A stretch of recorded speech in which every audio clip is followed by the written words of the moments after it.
Welcome to my class and stories. अभी हम discuss करेंगे जो हमारा NIOS का क्लास 10th का चैप्टर 3 का कुछ रिमेनिंग पार्ट रह गया था, इंडिविजुअल डिफरेंसेस। जहाँ तक हमने कंप्लीट कर लिया था लास्ट वीडियो में, पिछले पार्ट में, उससे आगे के इंडिविजुअल डिफरेंसेस क्या होते हैं, इंडिविजुअल डिफरेंसेस क्यों होते हैं। इंडिविजुअल डिफरेंसेस में मीन्स के behaviour, mental aptitude, mental ability, physical ability, attitude, choices और बैड और गुड, ये सब चॉइसेस होती हैं, अच्छा बुरा, कॉम्प्लेक्शन, हाइट्स, और किसी के साथ में डिफरेंट सिचुएशन के मीन्स कि हर एक बंदा एक दूसरे से अलग है। यही एक इसका चैप्टर का जो मेन कॉन्सेप्ट है वो यही है। चलिए इसका अगला पार्ट डिस्कस करते हैं, nature of the intelligence and it's assessment. के साइकेट्रिक जो होते हैं कुछ आधार पे जो होते हैं इंडिविजुअल की पर्सनैलिटी को डिफ़ाइन करते हैं, कुछ टेस्ट होते हैं। कुछ वो एक कॉमन टेस्ट करते हैं जो कॉमनली टेस्ट होता है, उसमें घर की कुछ सिचुएशन होती है, कुछ पर्सनल लाइफ की सिचुएशंस होती हैं, कुछ बिजनेस इकोनॉमिक सिचुएशंस होती हैं, कुछ एजुकेशनल सिचुएशंस होती हैं, कुछ अफेक्शनेट सिचुएशन होती है, कुछ सोशल जो बाइकॉट्स होते हैं, घर के अंदर जो तिरस्कार होते हैं उसकी एक सिचुएशंस होती हैं। इन्हीं कुछ आधार्स पे जो होते हैं साइकेट्रिक कुछ क्वेश्चंस बनाते हैं हर किसी की पर्सनैलिटी को डिफ़ाइन करने के लिए। फॉर एग्ज़ाम्पल के एक ही स्कूल में एक क्लास के अंदर 40 बच्चे हैं, बस उसमें से 2 बच्चे जो होते हैं टॉपर होते हैं। तो वो टॉपर क्यों हैं और बाकी के 38 जो हैं उनसे डिफरेंट क्यों हैं। तो यही एक डिफरेंस जो होता है साइकेट्रिक अपने एक टेस्ट से पता लगाते हैं कि ऐसा डिफरेंस क्यों है कि एक ही क्लास में एक ही एनवायरनमेंट में 40 बच्चे अगर पढ़ रहे हैं तो उसमें से 2 टॉपर हैं, बाकी के 38 जो या तो एवरेज हैं या बिलो एवरेज हैं या फिर पुअर हैं। तो यही एक इनका जो होता है एटीट्यूड टेस्ट करने का एक तरीका होता है उसमें, जिसमें वो एबिलिटी जज करते हैं और बहुत सारे क्वेश्चनिंग होते हैं उनकी, जिसमें वो IQ टेस्ट करते हैं और बहुत सारे उसमें जो होता है टेस्ट कर लेने के बाद में जो इंटेलिजेंस लेवल टेस्ट होते हैं उसको करने के बाद में वो अपना एक निष्कर्ष निकाल के देते हैं। तो यही एक इसका चैप्टर का जो था aptitude and the interest and their assessment. चलिए इसको पढ़ते हैं।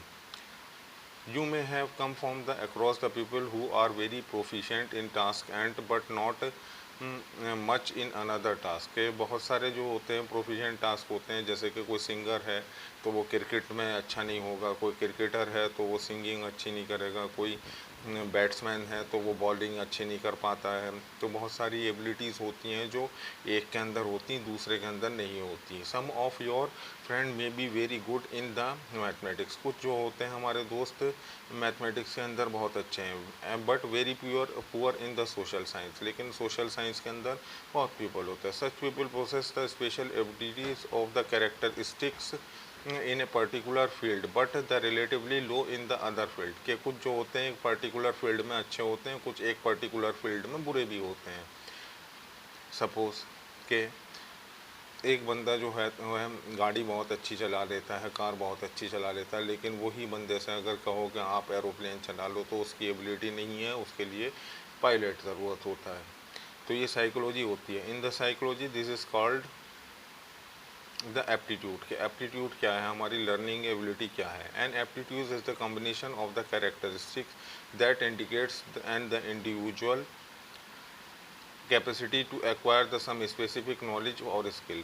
क्या हम जो है इंडिविजुअल किसी नॉलेज को और स्किल्स को एक्वायर करें आफ्टर ट्रेनिंग के बाद। These qualities can be harassed by the appropriate timing. के कुछ जो है टाइमिंग लेती है। इन द अदर वर्ड्स, कुछ अलग वर्ड्स में, if the person does not have special ability require to become a musician. के कुछ के अंदर जो है एक म्यूजिशियन बनने के लिए एबिलिटी नहीं होती। Such as the determination between the pitch, tone and the rhyme and the other aspect of the musical sensitivity. के कुछ जो है पिच, राइम और स्कीम्स को नहीं समझ पाते, जो सेंसिटिविटी को समझते हैं म्यूज़िक की। इसमें कुछ जो होते हैं नोट्स होते हैं, सारे गामा पाधा नीसा, जो 7 नोट्स होते हैं, उनको बहुत जो हायर लेवल के सिंगर्स होते हैं उनको वो समझ में आती, नॉर्मल लोगों को वो समझ में नहीं आती कि वो नोट्स कहाँ और कब लगते हैं।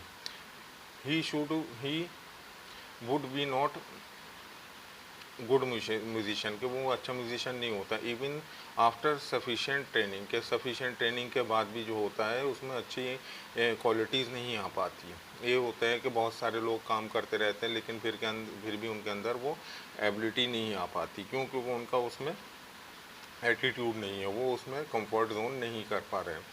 तो ऐसी वो उसी म्यूज़िक को सुनने के लिए बहुत सारे समझने के लिए, ट्रेनिंग के लिए बहुत से लोगों को कोई क्लास की भी ज़रूरत नहीं होती, लेकिन वो कर लेते हैं। तो ये सब जो होता है एटीट्यूड एप्टीट्यूड टेस्ट होता है, जो एक कंबाइंड स्टडी के बाद में पता चलता है।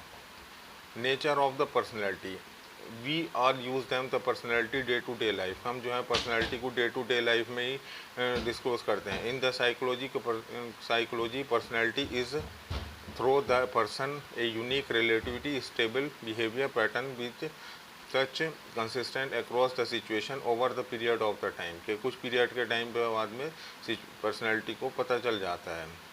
यही एक इस चैप्टर का थीम है कि हर कोई पर्सन जो होता है एक दूसरे से अलग है, अपनी मेंटल एबिलिटीज़ में, अपनी फिज़िकल में, अपनी लर्निंग में, अपने एटीट्यूड में। एक सिचुएशन में एक ही बंदा अलग होता है, दूसरा बंदा उससे अलग परफॉर्म करता है। बहुत से लोगों के साथ में परेशानियां ज़्यादा होती हैं, बहुत से लोगों के साथ में परेशानियां कुछ कम होती हैं।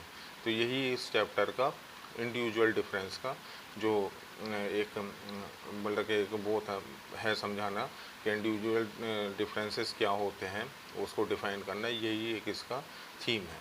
Thank you very much for watching the video. Video अगर पसंद आई हो तो लाइक कीजिए एंड सब्सक्राइब कीजिए चैनल को। Thank you very much for watching the video.